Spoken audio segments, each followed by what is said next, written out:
black Zenith. Everyone overlooked it at auction, until I saw what was inside. The bid counter hit 0, and nobody moved. 400 buyers packed into Hangar 19, all of them holding their numbered paddles, all of them pretending the ship at the back of the room did not exist. I stood near the rear wall with coffee going cold in my hand, and watched a Varric delegate yawn loud enough for 3 rows of people to hear. The auctioneer, a tired-looking man named Colm, tapped his screen and moved on without even finishing the sentence. Lot 7, derelict vessel, class unknown. Opening bid, 4,000 credits. Silence. I had been coming to the Outer Belt liquidation auctions for 6 years. I knew what silence meant at an opening bid. It meant the thing in question was worthless, broken beyond repair, or both. Professional buyers did not waste silence on anything with actual value. They fought over those items before the auctioneer finished reading the description. Silence was a language, and it said, "Stay away." I looked at the ship anyway. It sat at the far end of the hangar behind a cordon of yellow rope, lit by 2 white overhead lamps that made everything look cheap and unloved. The hull was black. Not painted black, not coated black, but a deep, natural black that seemed to pull the light toward it, rather than reflect it. There were no visible seams along the body, no exhaust ports I could identify, no registration markings, no manufacturer stamps, no scorching from entry burns. Every ship I had ever seen wore its history on the outside, dents and patches and welded repairs telling you the story of where it had been. This one told you nothing. It was roughly the size of a long-haul freighter, maybe 40 meters nose to tail, with a shape that curved in places no human engineer would have thought to curve. Not ugly, not beautiful either, just different in a way that made my brain work a little harder to understand what I was looking at. The alien assessors had marked it pre-collapse junk on the auction manifest. I had read that line on my tablet that morning, and thought nothing of it. Half the junk at these auctions got labeled pre-collapse, because nobody could date it properly, and pre-collapse sounded better than we have no idea what this is. I took a step closer. My name is Mara Voss. I am 34 years old. I work as a salvage appraiser for a small firm called Kellner & Associates, which is a generous name for 2 people, one of whom is me, and the other of whom is a 70-year-old man named Kellner, who has not left his apartment on Titan Station in 3 years. I assess value. I look at broken things and tell people whether they are worth fixing or worth scrapping. I am good at it. I am not rich. I have 4,200 credits in my emergency account and a long list of things I was planning to spend them on, none of which involved a derelict ship with no identification. I moved past the cordon. A security guard glanced at me. I held up my appraiser badge and he looked away. Up close, the ship was even stranger. The hull surface had a texture I could not identify from looking at it. It was not metal exactly, not ceramic, not any composite I recognized from the materials charts I had spent the last decade memorizing. I crouched down and looked along the lower edge where the hull met the hangar floor. The fit was exact, not resting, sitting perfectly, like it had chosen its position. I straightened up and walked the length of it slowly. No landing struts that I could see, no docking clamps, no visible thruster arrangement. I pulled out my scanner and ran a basic read along the starboard side. The scanner made a sound I had never heard it make before. Not an error tone, not a failure ping. Something else, something lower, like it was working harder than usual just to look. The readout came back strange. Density readings inconsistent across hull surface. Internal structure not mappable. Power signature, 0.0. The ship was reading as completely dead. I stood there for a moment looking at the screen, then I put the scanner away and pressed my bare hand flat against the hull. I do not know why I did that. Appraisers do not touch things without gloves. It is a basic rule. But I had left my gloves in my bag, and I was already crouching next to it, and something about the surface made me want to know what it felt like. It was warm. Not warm the way metal gets warm under overhead lamps. Warm the way a living thing is warm. Steady and even across my whole palm. I held my hand there, and the warmth did not fade or increase. It simply was. And then, so faint I thought I had imagined it, something pulsed. Once. Like a single heartbeat under the hull surface, against my hand, responding to my touch. I pulled my hand back and stood up fast. I looked around the hangar. Nobody was watching. The auction had moved 3 lots ahead, and the crowd noise was in the direction of a stack of Varric cargo containers that had gotten a spirited bidding war going. I was alone with the ship. I looked at it for a long moment. 4,000 credits. Every cent of my emergency fund. The money I had been saving for the repair bill on my apartment heat system, which had been running at 60% since the autumn. The money that was supposed to last me through a slow quarter if Kellner and Associates did not pick up 2 contracts by the end of the month. I walked back toward the auctioneer. Colm was moving through lot 11 when I reached him and held up my paddle. He looked at me with the tired patience of a man who had seen every kind of bidder. Lot 7, I said, the black ship at the back. I want to go back to it. He checked his screen. Lot 7 had no bids. It was cleared. Open it again. I am bidding 4,000. The room did not go quiet. Nobody cared enough for that. A few people near me glanced over and then looked away. A Sorath trader 2 rows up turned around and gave me the look that said she felt sorry for me. Colm shrugged and tapped his screen, announced the reopening in a flat voice, and nobody countered. I won Lot 7 for 4,000 credits. My entire emergency fund minus the 200 I needed to cover the tow charge to my rented dock bay. Colm handed me the transfer certificate without ceremony. One of the assistants offered to help me arrange the tow. The Varric delegate walked past on his way out and did not even glance at the ship. I stood next to it for 1 more minute before the tow crew arrived. I pressed my hand against the hull again. Same warmth, same steady presence, and then, again, that single pulse. But this time it came back twice. 2 slow beats, even and calm, like something saying, "Yes, I hear you. I am still here." The tow crew arrived and started hooking up their cables. I watched them work and drank the rest of my cold coffee, and tried to convince myself that a ship could not have a heartbeat. I did not quite manage it. The ride back to Titan Station took 4 hours. I sat in the tow vehicle cab and read the auction manifest entry again on my tablet. There were 6 lines of text. Class unknown, origin unknown, age estimate, pre-collapse, margin of error, plus or minus 3 centuries, structural integrity, superficially intact, internal systems, non-functional, recommended disposition, parts salvage or scrap. 6 lines. That was all anyone had bothered to write about it. I put the tablet down and looked out the cab window at the ship being pulled behind us in its magnetic cradle. The black hull caught no reflections from the station lights we were passing. It absorbed everything and gave nothing back. I thought about the pulse. 2 beats this time. Responding. I thought about the warmth that was not the warmth of metal under lamps. And I thought about the fact that a scanner that had correctly identified 11 different types of alien hull material in the last year had come back with readings it could not map. I am an appraiser. I find value in things other people miss. That is the entire job. That is the only talent I have ever been sure of. I looked at that ship in the cradle behind me, and I felt something I had not felt in a long time. Not hope exactly. Something quieter than hope. Certainty. That ship was worth something. I just did not yet know what. We pulled into Dock Bay 14 at Titan Station just after midnight. The tow crew locked it into the cradle mounts and handed me the release papers and left without a word. I stood alone in the bay with the lights humming overhead and the black ship sitting in front of me in the silence. I walked up to it and put both hands on the hull. The warmth came immediately, and the pulse, steady now, not once, not twice, continuous. A slow and even rhythm under my palms that I felt all the way up my arms and into my chest, matching itself, beat by beat, to my own heartbeat. I stood there in the cold dock bay for a long time. Something was alive in there. Something had been waiting. And somehow, impossibly, it had been waiting for me. I did not sleep that night. I sat in the dock bay in a folding chair with my scanner on my knee, and the ship 3 meters away, and I watched it.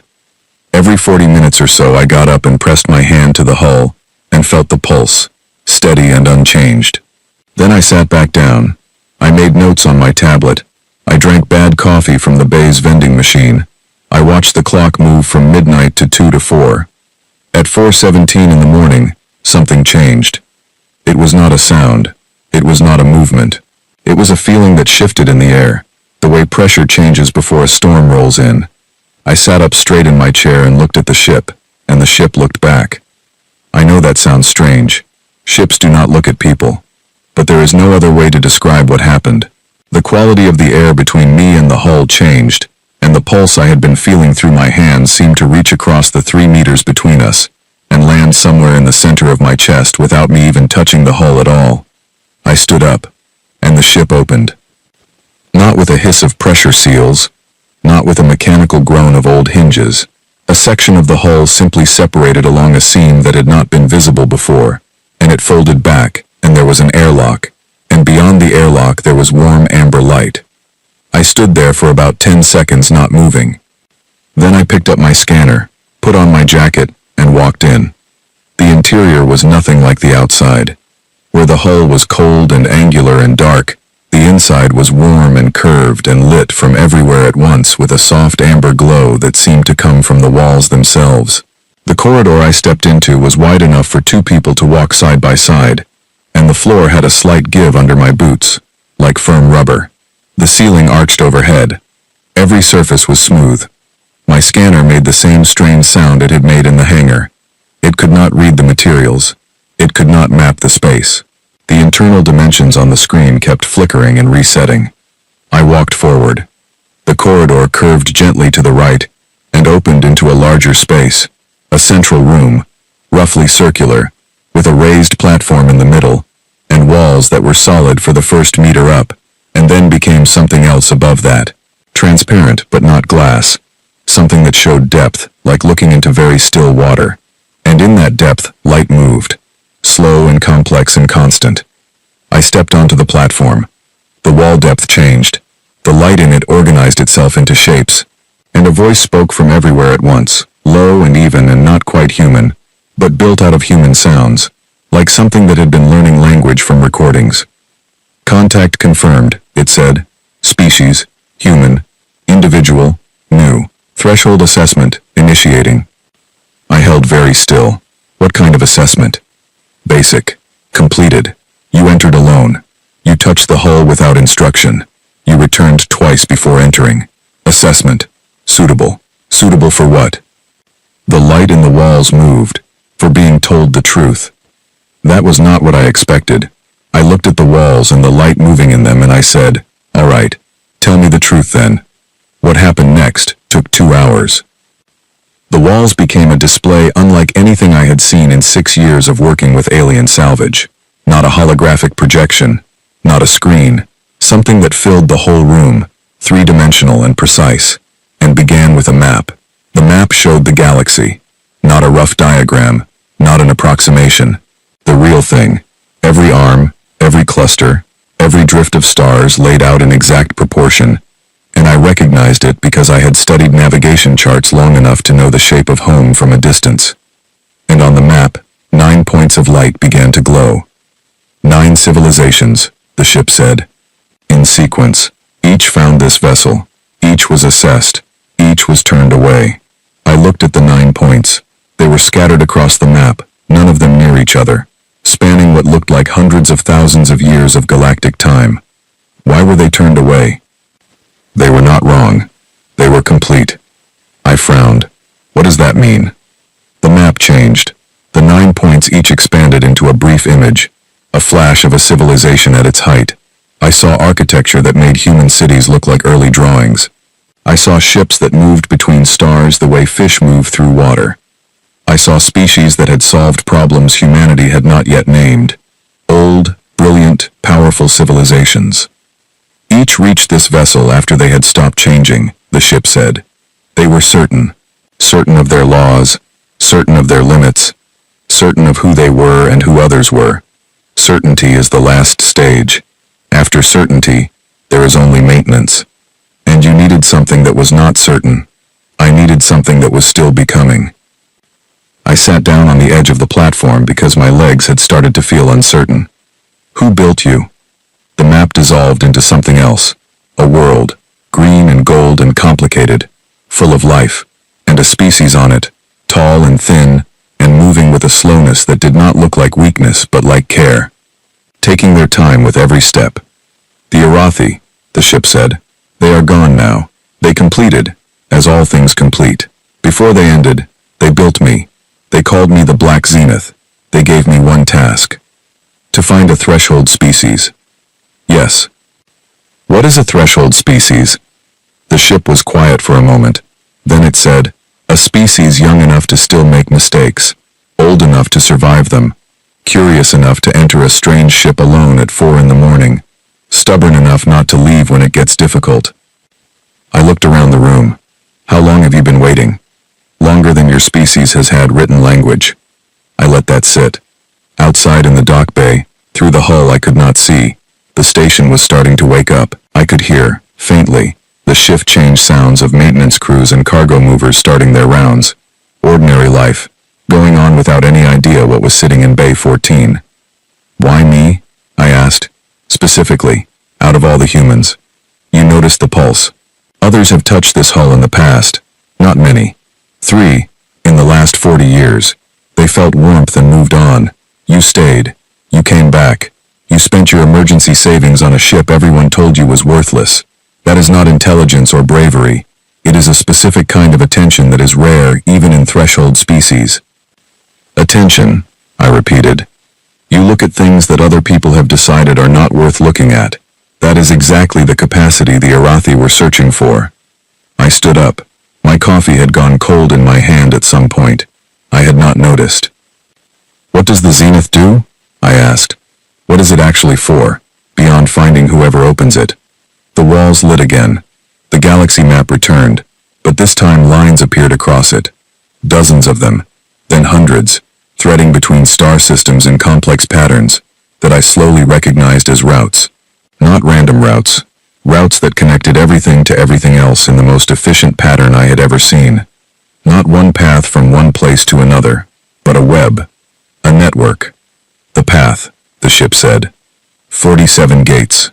Wormhole transit network. Built by the Arathi. Sealed at their completion. The path connects every inhabited region of this galaxy. It has been dormant since the Arathi ended. It opens only when the Zenith authorizes it. The Zenith authorizes it only when a threshold species has been found. I stared at the web of lines across the galaxy map. Those routes would cut travel time between systems from years to hours, I said. Correct. And you are telling me this has been sitting here, closed, for longer than humanity has had writing, because nobody who found the ship was the right kind of person. Correct. I looked at the lines. I thought about what it would mean, not just for Earth, for every species in that galaxy trying to cross the distances between stars on ships that were too slow and too expensive and too small. The Varric Compact, spending decades sending supply runs to their outer stations. The Sorath hegemony spending half their budget on fuel for patrols that could barely cover their own borders. The smaller species, the ones nobody talked about, living their whole lives on single worlds because getting anywhere else was too hard and too costly. How long do I have before this becomes known? I asked. Unknown. The activation of the access systems in this bay was a detectable event. Someone will have noticed a power reading from a previously dead vessel. The question is how quickly they identify what I am. I nodded slowly. So we have some time. Some. I looked around the room one more time, at the amber light and the moving depth in the walls and the map of the galaxy spread across the ceiling with its web of sleeping routes. All right, I said. Show me everything. The walls began to move. By the time the dock bay door alarm beeped at 8 in the morning, I knew 3 things I had not known the day before. The first was that the Black Zenith was not a ship in any way I had previously understood the word ship. It was something older and more complex. A machine built for a specific purpose over a span of time so long that the civilization that built it had completed and ended before it was finished. Everything inside it was built for one function, and that function was what I was sitting in the middle of right now. The second was that somewhere in the archives the Zenith had shown me, there was a record of every contact it had made with every civilization that had found it, and those records showed that the 9 civilizations had not simply been turned away. Each of them had been watched, assessed, and each of them, at the point of assessment, had done the same thing. They had sent their best people, their wisest leaders, their most experienced pilots. They had approached the Zenith as a problem to be managed by the right expert. And every time, the The Zenith had waited until those experts arrived and then gone dark. The pulse ceasing, the warmth fading, the airlock sealed. The Zenith had never opened for an expert. It had opened for a salvage appraiser who couldn't sleep and spent her emergency fund on gut feeling. The third thing I knew was that the dock bay alarm beeping at 8 in the morning was connected to the external camera feed, and the external camera feed was now showing 3 vehicles pulling up to the entrance of Bay 14, and those vehicles did not belong to anyone I knew. I looked at the ship. You knew they were coming. I detected communication traffic flagged to this location beginning 4 hours ago. The power signature of my access systems is distinctive to those who know what to look for. Who knows what to look for? The Varric Compact has maintained a file on this vessel for 2 centuries. They have been searching for me.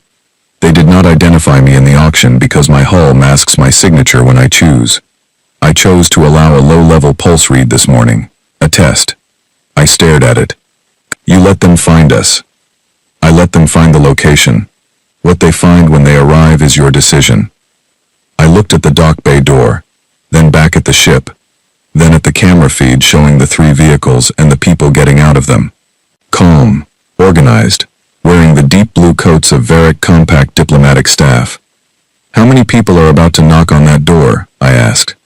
17, including 2 from the Sorath hegemony, who arrived independently, and 1 from a group you have not encountered yet. What group? They call themselves the Remnant Collective. They are the descendants of one of the 9 civilizations I turned away. I sat very still for a moment. Then I stood up, straightened my jacket, and walked toward the door. I had bought this ship for 4,000 credits. Whatever was about to happen, it was mine. The first knock came before I reached the door. Not a polite knock. The kind of knock that announces itself as not really a request. 4 heavy hits in quick succession, precise spacing, the way someone knocks when they have been trained to knock and expect the door to open. I stopped 2 meters short of the door and crossed my arms and waited. The knock came again. I pressed the intercom panel. Bay 14 is private property. State your business. A pause. Then a voice came through the speaker, smooth and careful, and slightly too formal. The kind of voice that had been trained to sound reasonable, even when it was not. My name is Aldrich Hune. I represent the Varric Compact Office of Cultural Preservation. We have reason to believe that a vessel of significant historical importance was transferred to this bay late last evening. We would like to discuss the matter with the current registered owner. I looked at the camera feed on my tablet. Aldrich Hune was standing directly in front of the door, hands clasped in front of him, wearing a deep blue coat with gold trim at the collar. He was tall, perhaps 50 years old, with the kind of posture that said he had never once in his adult life been told to wait. Behind him, 2 assistants held tablets. Behind them, 2 more people who were not assistants and who were not holding tablets. You can discuss it from there, I said through the intercom. This is a registered salvage bay. Entry requires my permission. Another pause. Longer this time. Ms. Voss, we are aware of your purchase at last evening's auction. We are also aware that the vessel you acquired may be operating in ways you did not anticipate. We are not here to challenge your ownership. We are here to ensure your safety. My safety is fine. Miss Voss. Mara, I said, and I would like to know how you know my name, given that I only registered this bay under my firm's name. No pause this time. That was interesting. He had an answer ready. Kellner and Associates is a registered appraiser firm. Your personal details are linked to the firm registration. Standard lookup. Standard lookup did not explain the 2 vehicles that were parked at the side of the building rather than in front, which I could also see on the camera feed.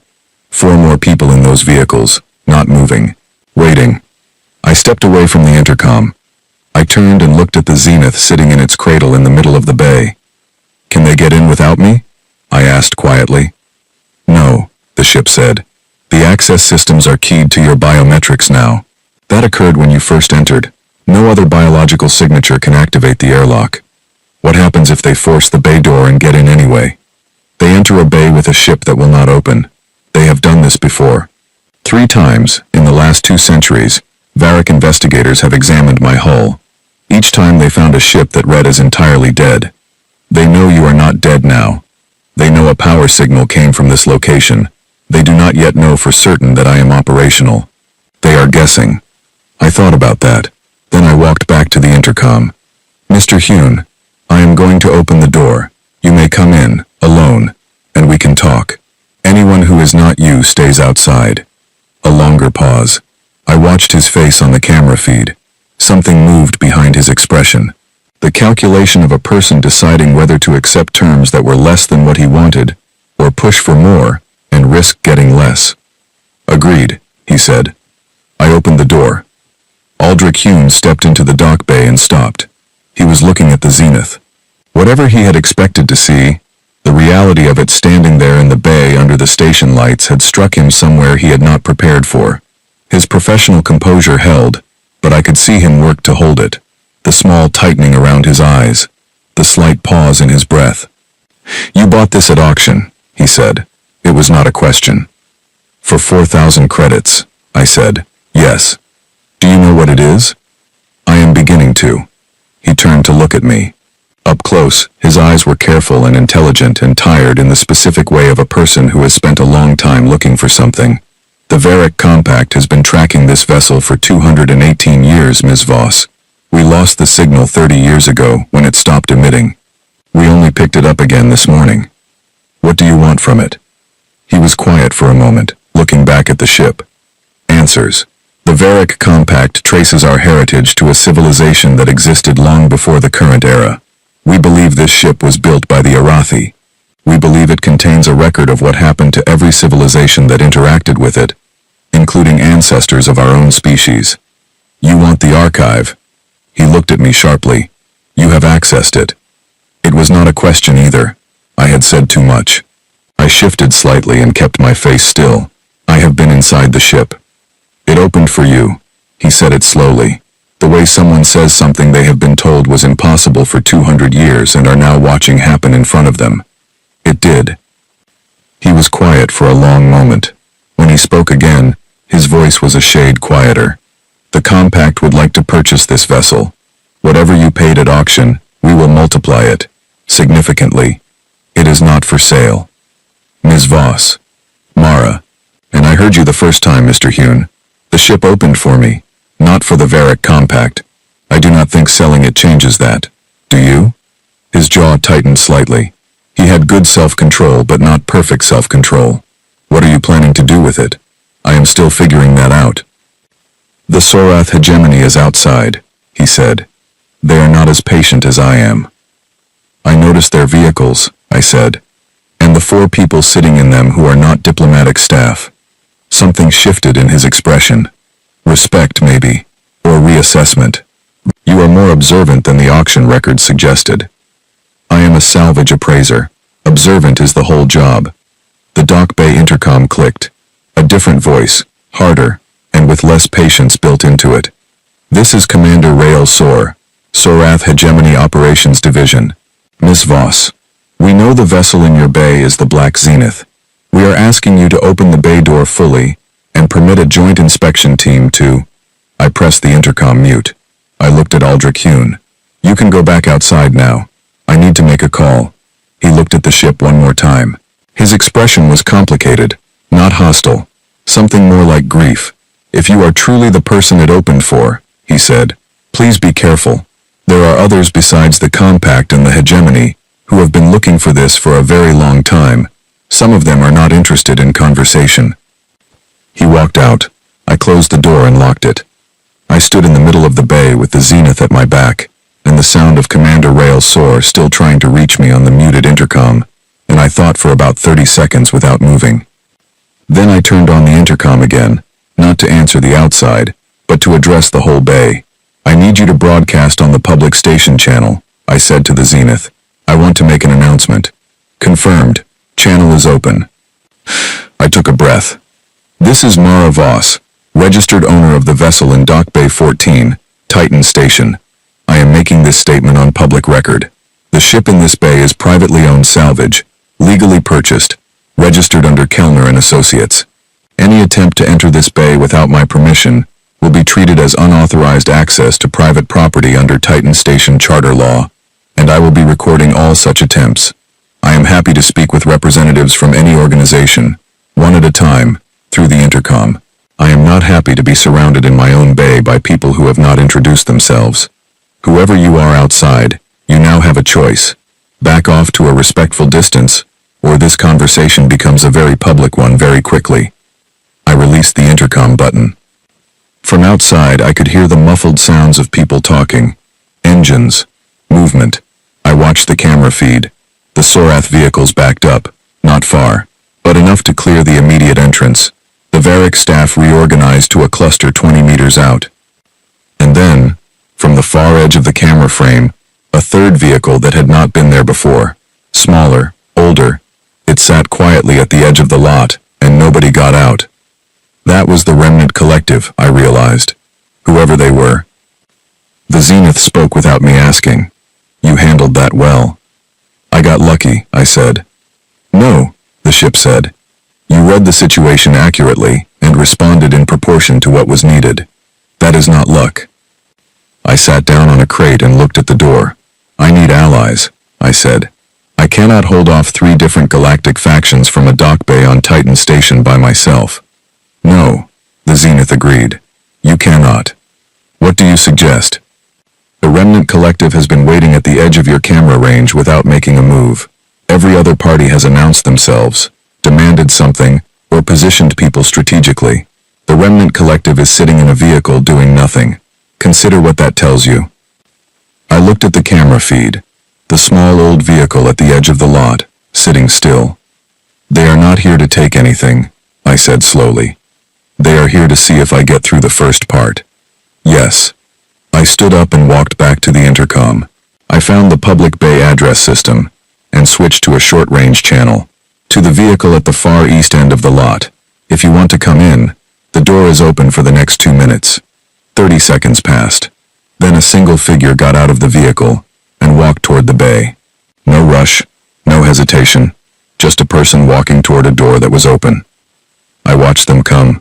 Middle-aged, I thought, moving with the kind of ease that comes from accepting a long time ago that things will be difficult and deciding not to fight the difficulty, wearing ordinary clothes, carrying nothing. They stepped into the bay, and the door closed behind them. I looked at them. They looked at me. Then they looked at the Zenith, and something happened in their face that I will not forget. It was not shock. It was not excitement.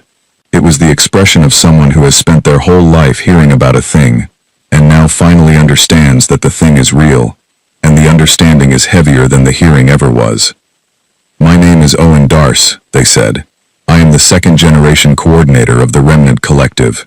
My grandfather's grandfather was on the crew of the ship that found the Zenith 111 years ago. What happened to them?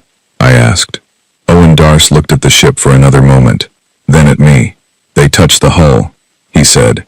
They felt the warmth, the pulse. They reported it back to their government, and their government sent a delegation. A proper one. Officials, scientists, a military escort. And the ship went dark, I said. For 2 years, he said. And then it was gone. The signal vanished. They searched for decades. The search was part of why my people's government eventually collapsed from overextension.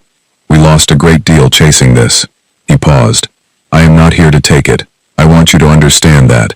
I am here because my collective has kept a record of everything the original crew reported. Everything they felt before the delegation arrived. The pulse. The warmth. The way it responded to individual touch. Why bring that to me?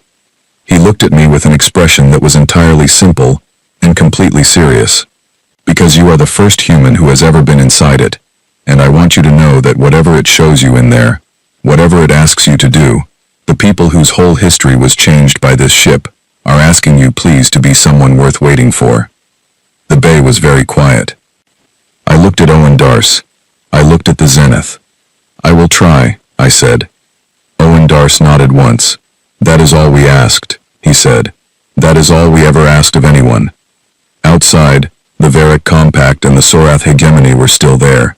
2 factions with centuries of history, and significant resources and strong opinions about what should happen next. And I was a salvage appraiser from Titan Station, with 4,000 credits gone, and a ship that nobody had been able to open in longer than my species had been reaching for the stars. The Zenith pulsed once, steady and clear, against the wall of the bay. I felt it in my chest from across the room. There was no going back from here. I had known that the moment I pressed my hand against the hull in the auction hangar. I had known it before I placed the bid. I had known it, if I was being honest with myself, the moment I crossed the cordon and crouched down and looked at that ship up close and felt something look back. The question was never whether I was going to do this. The question was whether I was going to do it right. The Sorath hegemony did not wait. I found that out at 9:42 in the morning, when the dock bay's external alert system lit up red, and the camera feed showed Commander Rael Sor walking toward the door with 6 people behind him, and no expression on his face that suggested he was planning to knock this time. I was on the phone with Titan Station Port Authority when it happened. I was halfway through explaining the situation to a tired-sounding officer named Greta Finn, who kept asking me to confirm the vessel registration number. I hung up. "They are going to force the door," I said. "Yes," the Zenith said. "Can you do anything about that?" "I can seal this bay at the structural level. It will hold indefinitely against any tool set they have brought with them. But it will also trigger the station's emergency systems, and Port Authority will respond." "Do it," I said. The bay hummed once, deep and low, and the walls seemed to settle into themselves. On the camera feed, Commander Sor reached the door and pressed what I recognized as a portable override device against the panel. The door did not respond. Sor looked at the door. He looked at the device. He looked at the door again. He said something to the person next to him that I could not hear. My intercom buzzed. "Miss Voss, this is Commander Sor. I want you to understand that this approach is not my preference. The hegemony has a legitimate claim to any artifact of the pre-collapse era, found within what we consider our historical territory. The outer belt falls within that territory. Titan Station is not hegemony territory," I said, "and neither is this bay. The artifact is. The artifact is mine under salvage law. You can dispute that in front of a Titan Station trade magistrate. The office opens at 10.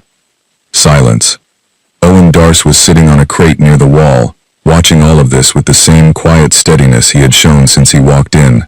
He had not said much since our first exchange. He drank the coffee I had offered him from the vending machine and watched and waited. "How bad does this get?" I asked him. "Depends on what you do next," he said. "That is not very helpful." "It is accurate, though." I turned back to the intercom. "Commander Sor, I am going to say something and I would like you to actually think about it before you respond. The ship in this bay has been searched by your people before. By the Compact's people too. Multiple times. Neither of you ever found anything because the ship did not want to be found. Today it is found.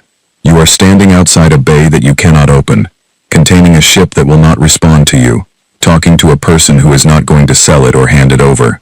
You could escalate this. You could call in hegemony assets and create an incident on a neutral station, and spend the next 3 years fighting legal challenges while I do whatever I want with the Zenith. Or," I paused, "or you can stand down, go back to your vehicle, and wait 2 hours, and I will open this door and talk to you properly. All of you, at the same time." A very long pause. "All of you," Sor said, "including the Compact." "Including the Compact. And the Remnant Collective." Another pause. "Why the Collective?" "Because they earned it," I said. 2 hours. I clicked off the intercom before he could answer. I looked at Owen Darce. He was looking at me with an expression I could not quite read. "You are either very confident, or very good at pretending to be," he said. "Mostly the second one," I admitted. I turned to the Zenith. "I need to understand something before I talk to them. You showed me the path last night, the network, the routes. You said it opens only when the Zenith authorizes it. What does authorization actually look like? What do I have to do?" The amber light in the walls shifted. The galaxy map appeared again, quiet and precise above us. "There is a process," the Zenith said. "The Arathi designed it deliberately. Finding this ship is the beginning. Entering is the second stage. The third stage is a test." "What kind of test?" "A scenario. A simulation. A problem. The Arathi designed it after studying every civilization they could find. They wanted to know how a threshold species would handle an impossible situation. Not a battle, Not a puzzle. A moral problem with incomplete resources and no perfect answer. Have any of the 9 civilizations attempted the test? 3. None completed it. What stopped them? The Zenith was quiet for a moment, the way it sometimes went quiet when choosing how to say something accurately. They solved it correctly by their own standards. That was the problem. They arrived at optimal answers. Clean, efficient, logical answers. The kind of answers that require you to accept that some things cannot be saved. I sat with that for a moment. And the Arathi did not want optimal answers. The Arathi wanted the answer of a species that had not yet decided what was acceptable to lose. A species that would look at an impossible equation and refuse to accept the terms. I thought about that for a long time. When does the test happen? I asked. When you choose to take it. It cannot be forced. It cannot be scheduled. The Arathi wrote that provision, specifically because they knew that a species under pressure might accept the test out of fear, rather than readiness. What if I am never ready? Then the path remains closed, the Zenith said, and this conversation ends eventually, and someone else perhaps, in a generation or two, buys a black ship at an auction. I looked at the map, at the web of routes sleeping across the galaxy, at the 47 points where gates waited, dark and still, for someone to wake them. Tell me exactly what the test involves, I said. The ship told me. It took 40 minutes. I did not interrupt. I sat on the platform in the amber light and listened to the Zenith describe the gauntlet in precise and careful language, and by the end of it my hands were cold and my jaw was tight, and I was staring at the floor of the ship, because looking at the map while hearing this was more than I wanted to take in at once. A dying star system. Simulated. Completely real in every measurable way, except that the deaths that occurred in it, if I failed, were not deaths that would follow me out of the room when I was done. 9 billion people, 36 hours. Insufficient ships, insufficient fuel, insufficient time. A math problem that every civilization before me had run, and found the same answer. Save as many as optimal resource allocation allows. Accept the loss of the rest. Define what is acceptable. Execute the plan. What did the 3 civilizations who attempted it lose? I asked. The first lost 63% of the simulation population. They considered that an acceptable outcome given the resources available. The test ended when they submitted their final numbers and declared the operation complete. The second? And 41%. More efficient, better resource management. Same approach, same ending. And the third? 11%. Remarkable efficiency, extraordinary planning. They considered it a near-perfect result. The test ended the same way. And the ship rejected all 3 answers. Yes. Because an acceptable loss is still a loss you decided was acceptable, I said. Yes. I stood up. I paced across the platform and back. I do not know if I can do better than 11%, I said. I am not a military commander. I am not a logistics expert. I am an appraiser. I know, the Zenith said. Then why are you telling me I might succeed where civilizations with centuries of space travel experience failed? Because they ran the numbers, the Zenith said. And the numbers told them what was possible, and they believed the numbers, and they built their plan inside the boundaries that the numbers allowed. You have not yet decided what the numbers are allowed to tell you. I stopped pacing. Run the test, I said. The amber light changed. The gallery map disappeared, and the whole interior of the room shifted and deepened, and the walls became something else entirely, a real sky over a real seeming world, and I felt the floor change under my feet, and the Zenith said, in a voice that came from everywhere and nowhere, 36 hours. 9 billion souls, insufficient means, begin. And I began. I will not walk through the full 36 hours in detail, because some of it is the kind of difficult that does not translate well into words. What I will say is this. In the first 2 hours, I tried to organize the available ships by capacity and fuel efficiency, and run a standard evacuation priority grid, the kind of approach any competent planner would use. The math told me immediately that I could save between 40 and 60% of the population, depending on decisions about who boarded first. That was better than 3 of the previous attempts. It was also not enough. I deleted the priority grid. I spent the next hour looking at the problem differently. Not who to save in what order. What else was in the system that I could use? The simulation was detailed. The Arathi had been thorough. And there were things in that star system that the previous 3 civilizations had noted, logged, and set aside because they did not fit the standard evacuation model. 17 decommissioned industrial ships in a storage orbit around the second moon. Retired, stripped of most systems, not rated for passenger transport. I put people on them anyway and had them piloted manually to the evacuation jump point. An orbital refinery station with a fuel reserve that the official inventory had not counted as available because the refinery was in the middle of a production cycle, and shutting it down safely would take 18 hours. I did not shut it down safely. I vented the active cycle and took the fuel loss and used what remained to extend the range of 6 transport ships that had previously not been able to make the full run. A population of 300,000 in the deep underground settlements of the 4th planet, who had been listed in the initial assessment as unreachable due to lack of surface access during the solar event. I looked at those settlements for 20 minutes. Then I looked at what was orbiting nearby. A cargo transfer vehicle used for asteroid mining. Magnetic grabs. I repurposed it. I broke the surface approach window into segments and ran 4 trips instead of 1, losing 2 hours but getting everyone out. I made mistakes. I miscalculated a fuel consumption rate on hour 19, and 3 ships ran dry 50,000 kilometers short of the jump point. I spent 40 minutes figuring out a partial tow solution that saved most of the people aboard but not all. I went quiet for a long time after that, and then kept working. At hour 31, the star's final collapse sequence began on schedule. I had been running on 4 hours of simulated time pressure, and no sleep, and the part of my brain that does calm calculation had gone offline about 6 hours earlier. What remained was something simpler and angrier. At hour 34, 2 hours ahead of the deadline, every ship I had was through the jump point except one. The last transport, overloaded by 20%, fuel at minimum, carrying a population segment I had gone back for 3 times, when the numbers told me I should have written them off on hour 8. It cleared the jump point at hour 35 and 14 minutes. The star went supernova on schedule at hour 36. I sat on the floor of the Zenith with my back against the platform, and my eyes closed, and said nothing for a very long time. The voice of the ship came back, quiet and careful.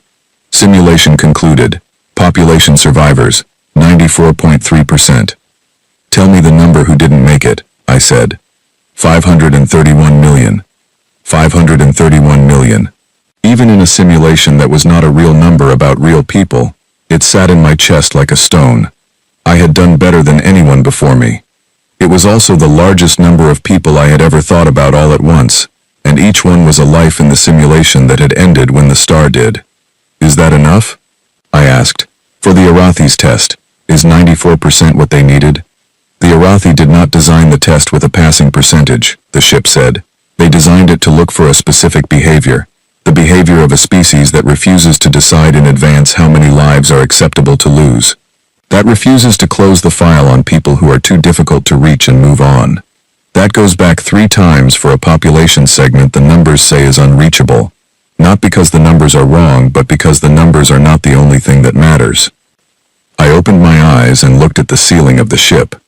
And that is the behavior you found, the ship said. 531 million people still died. Yes, and you will remember every choice you made for each one. That is also the behavior the Arathi were looking for. The civilization that treats an imperfect outcome as a wound rather than a statistic. I sat there for another moment. Then I stood up. All right, I said. Open the door. I have 3 delegations waiting. The door opened at 11:42 in the morning. I had taken 20 minutes to wash my face and drink 2 cups of bad coffee from the vending machine and sit quietly in the corner of the bay, while Owen Darce did not say anything, which was exactly what I needed from him. He had been in the bay while I took the test. He had seen me sit on the platform with my eyes closed and my hands pressed to the floor, and he had understood enough not to interrupt and not to ask questions when I came back out of it. He had simply handed me a coffee when I sat down and gone back to his own thoughts. I respected him enormously for that. Outside the bay door, the three delegations had arranged themselves in a loose half-circle. Aldrich Hune stood to the left with two assistants. Commander Rael Sor stood to the right with a different expression than before, something harder to read. Between them, slightly back, three representatives from the Remnant Collective who must have come from the vehicle while I was inside. Owen Darce walked out and stood beside me. I looked at the 7 people in front of me and thought about how to start. I thought about the galaxy map with its sleeping network of routes. I thought about the Arathi, slow and careful, spending a civilization's worth of time building a test for someone they would never meet. I thought about 9 billion simulated lives, and the 531 million I had not been able to save. The Black Zenith has completed its assessment, I said. I have been confirmed as the contact individual for the threshold species designation. I know what that means and what comes next. I am telling all of you this now, publicly and on record, because the next part of this process is going to affect every inhabited system in this galaxy, and I think you all deserve to hear it from me directly, rather than from whatever version of it gets passed around in second-hand reports. Nobody said anything. Sor's expression had gone very still. There is a network called the Path, I said. 47 wormhole transit gates, built by the Arathi, covering the full inhabited galaxy. It has been inactive since the Arathi ended. It activates when the Zenith authorizes it. I have now passed the test required for that authorization. The path can be opened. Aldrich Hune's composure, which had been excellent all morning, cracked just slightly. Not much. A small loosening around his jaw and eyes. When you say the full inhabited galaxy, I mean every major inhabited system. Compact space, hegemony space, independent stations, all of it. Sor found his voice. Who controls access to the gates? And there it was. The question I had been thinking about since the Zenith first showed me the network. The question that could make this into a war, or something else entirely. The question that every powerful faction in that half-circle was waiting for. I looked at him for a moment. I thought about what the Arathi had left for whoever passed. Not a weapon, not a strategic advantage, a library. Nobody controls access, I said. The gates open to all, every species. No fees, no checkpoints, no compact oversight, no hegemony approval. The path belongs to the galaxy. The silence that followed was the loudest thing I had heard all day. Sor looked at me with an expression that was oscillating between outrage and something he could not quite suppress, which might have been relief. You cannot simply... I can, I said. The Zenith is registered to me. The authorization is keyed to me. The decision is mine. I have made it. Hune was very quiet. He was looking at me with an expression I recognized now. It was the same expression Owen Darce had worn when he walked into the bay and saw the Zenith for the first time. Heavy understanding. The Arathi, Hune said slowly. They built all of this, and they left the authorization in the hands of a single individual. Why would they do that? Because they wanted the decision made by one person who had no institutional interest in the outcome, I said. Someone who had not spent 200 years calculating the strategic value of controlling the gates. Someone who had spent the previous day and a half figuring out how to save as many people as possible with the wrong tools and not enough time. Someone who would not see a shared galaxy as a loss. Hune was quiet for a long moment. The compact will not have preferred access. No. The archive you mentioned, the Arathi records, also open, I said, to everyone. The Zenith contains the Arathi's full history, science, and cultural record. Every translation system they built into the ship can generate public access copies. I am authorizing that release as well. Owen Darce made a small sound beside me. Not quite a word. I looked at him. His expression had moved past all the composure and steadiness he had been carrying all morning, and landed somewhere much more raw and private. The archive, he said. My people's ancestors. What happened to them? The record of their contact with the ship. Yes, I said. That too. He nodded once and did not say anything else, but his shoulders came down in a way that suggested he had been holding them tight for a very long time. Commander Sor had been watching this exchange with the look of a person recalculating. You understand, he said, that what you are describing will fundamentally alter every political structure in the inhabited galaxy. Transit has always been a resource. Control of transit lanes has always been power. You are proposing to make that power universal. I am not proposing anything, I said. I have already done it. The authorization is done. The only thing left is the physical activation of the gates, which will happen within the next 72 hours. I paused. Commander, with respect, you came here this morning to take something. I understand why. Your people have been looking for this ship for a long time. But what you were going to take was not yours. The fact that nobody stopped you on the way here does not make it yours. The path being open to everyone includes your people. That is not a loss. I would ask you to consider whether it might actually be something else. Sor looked at me for a long moment. The hard, unreadable expression did not go away entirely, but something underneath it shifted. I will need to contact the Hegemony Council, he said. Of course, I said. So will Mr. Hune. Take whatever time you need. I turned and walked back into the bay. The Zenith was waiting. Activate the gates, I said. The ship was quiet for 3 seconds. Then it said, confirmed. Authorization accepted. Gate activation sequence beginning. 47 gates will come online over the next 71 hours as power builds in each node. The galaxy map appeared above the platform, the full web of routes, and one by one the sleeping points of light along the network began to wake. Slowly at first, and then faster, like someone walking through a dark house and turning on every lamp. I watched it happen. Somewhere out there, 47 points in the galaxy were warming up for the first time in longer than my species had existed.